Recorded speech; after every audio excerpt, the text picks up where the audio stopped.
Пайғамбарымыз саллаллаху алейхи вассаламның өзі айтқан дұғалары өте көп, бірақ соның ішінде пайғамбарымыз саллаллаху алейхи вассалам мынандай бір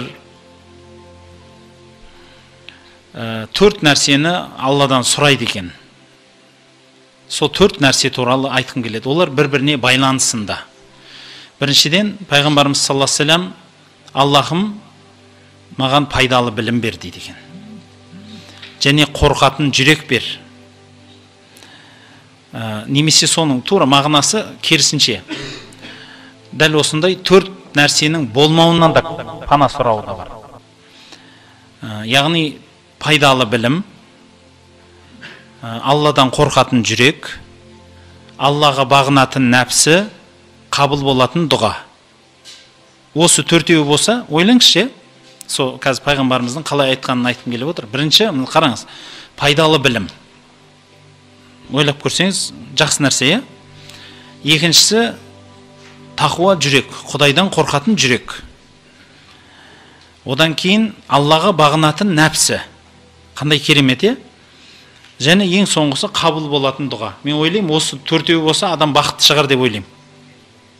Бұдан кейінгі, қолың жайсаң, дұғаң қабыл болса, жүрегіңде Құдайың болса, нәпсің қолыңда мыжылып тұрса, пайдалы бәрін білетін білімің болса, білмеймін енді өмірдің осы дүниенің бүкіл төрт бұрышының бәрін иіп табаныңыздың астында жатыр деген сөз ғой.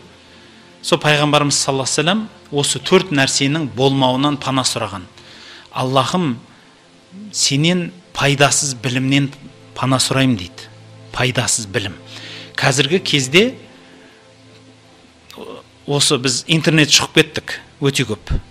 Бір нәрсе осы телефон шұқимыз, сөйтеміз, одан бір пайдалы нәрсе алмаймыз. Көбінесе бір омағыр әзіл оспақ, жаңағы өсек, өтірік, тасыма әңгіме, сондай бір кілең, сондай бір нәрселер көреміз. Одан біз ешқандай пайда алмаймыз. Мысалы, бір жақында бір жеңгем айтады, мен мынандай бір канал көрем дейді. Не көресіз десем, ана жерде жел сілкініп жатыр, ана жерде су тасып жатыр, ана жерде машина соғысып өліп жатыр, ана жерде мынандай болып жатыр. Жақсы дедім, жарайды.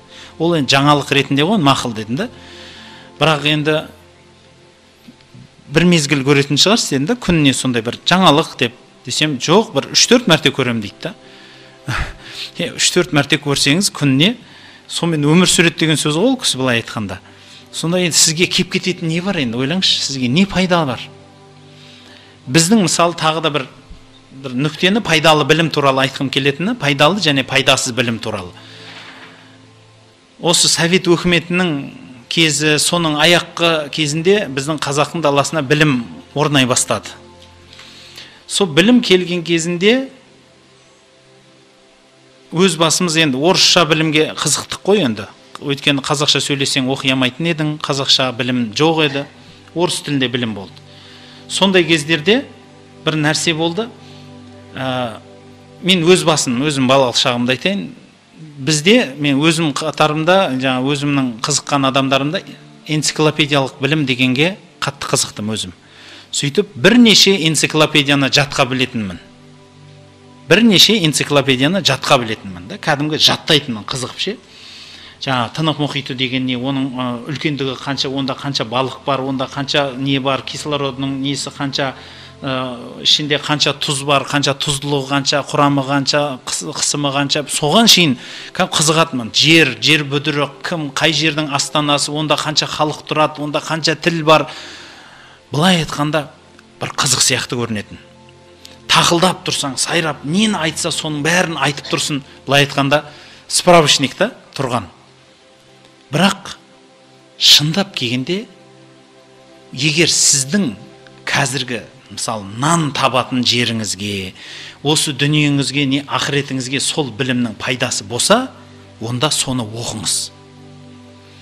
Ал егер сіз, мысалы, диқаншы болсаңыз, сізге тынық мұхитының, оның ішіндегі балығының, оның ішіндегі кислородның сізге кеп кететін бір тиынға пайдасы жоқ. Оны оқып, оған энергия құртып, миды құртудың мүлде қажеті жоқ. білім ретінде, кеңдік ретінде, көкжиек ретінде бос уақытыңыз қалып атса, оқып қойыңыз, мақұл, келісемін. Бірақ сонымен айналысу дұрыс емес. Сол үшін мысалы кейбір бауырларымыз кітап оқы десе, асыра сілтеп барлық кітапты оқиды. Немесе мүлде кітап оқымайды. Екеуі, біреу жетпей қалған, біреу өтіп кеткен ғой. Қазіргі адамдарда да сондай. Телефоннан бір адам уағыз тыңдағанда таңнан кешке шейін өткізіп жібереді уағызды, тыңдай береді да, жанның бәрі мез болып кетеді, қашып кетеді. Немесе мүлде көрмейді. Біреу жетпей қалған, біреу өтіп кеткен. Дәл сол сияқты әзіл, күлкі, қызықшылық деген ол жақсы. Бірақ өзінің орнымен, бауырлар. Өзінің орнымен. Әзілдің де мағынасы болу керек.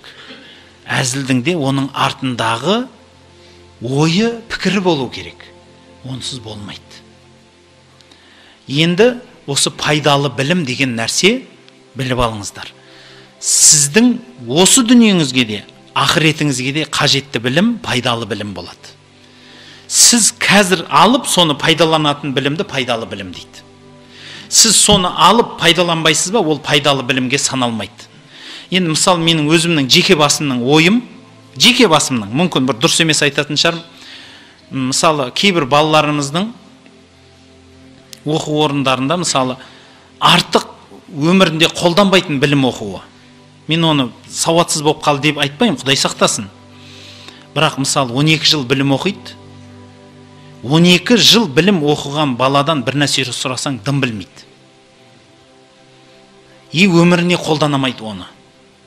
Қазіргі жастарда, мысалы біз мектепте бізге ағаш ұстасын, темір ұстасынан сабақ үйрететін. Мысалы, станок дегенді түсінетін біз. Бір ағайымыз сварканы үйрететін. Кәдімгі мектепте үйрететін соны. Мынаны сварка, мынаны үйтесін, мынаны бүйтесін, мынаны бүйтесін, анау ана жер, мына жер. Электродты былай жалғайсын, мынау үштік, мынау бестік, мынау мынаған жарайды, мынау анаған жарайды, жаттататын. Ағашты жаттататын, ағаштың түрлері, мына қатты ағаш, жұмсақ ағаш, қайсы неге жарайды, қай жағынан қалай кессең қандай болады, қайтсе ағаш қоқиды, қоқымайды, қай станок нені теседі, нені кеседі, қай темір станоктарын, мынау фрезерный, мынау анандай, мынау токарный, мынау мынаны, соны үйрететін. Сол негізі ер азаматқа бізге пайдалы. Қыздарымыз бізде тігін үйренетін, тамақ жасауды үйренетін қыздарымыз ше. Яғни бір үйге барып, ертең сол үйдің жаңа бәрін неғып кетпесе, сол үйдің ошағын домалатып алып кетуге жарайтын. Қазір қыздарда тамақ істей алмайды, киім тіге алмайды. Балдарымыз бір шеге қағамайды. Бірақ оқитыны вышмат. 11 жылдық мектепті, бір мектептен 20 бала бітірсе, 20 баланың барлығы выш математика оқиды, бірақ соның біреуі немесе екеуі ғана сол математикасын пайдаланады. Сонда қалған 18 бала бекерге оқиды ол пәнді. Өмірінде өмір қолданбайды. Мен мысалы алгоритм деген нәрсені өмір қолданбаппын. Синус, косинус, тангенс деген қолданатындарыңыз бар ма өмірлеріңізде? Ағаш ұсталар бар ма араларыңызда? Құрылыс істеп жүрген. Андай тангенс, жаңа синус, косинус, түбір асты деген есеп шығарасыздар ма өміріңізде? Мысалда, ол әшейін нәрсе ғой, дұрыс па бауырлар? Ренжімеңіздер, мен бұған бір білім оқыма демеймін. Пайдалы білім, пайдасыз білімнің арасын айтып жатырмын. Енді пайдалы білім туралы пайғамбарымыз саллаллаху алейхи уассалам пайдасыз білімнен көп пана сұраған сол үшін. Пайдасыз білімнен пана сұраған. Ол өмірді жейді, энергияны жейді. Адамның миы ол дұрыс көп нәрсені тығуға болады, бірақ өзінің орнымен, өзінің уақытымен бауырлар.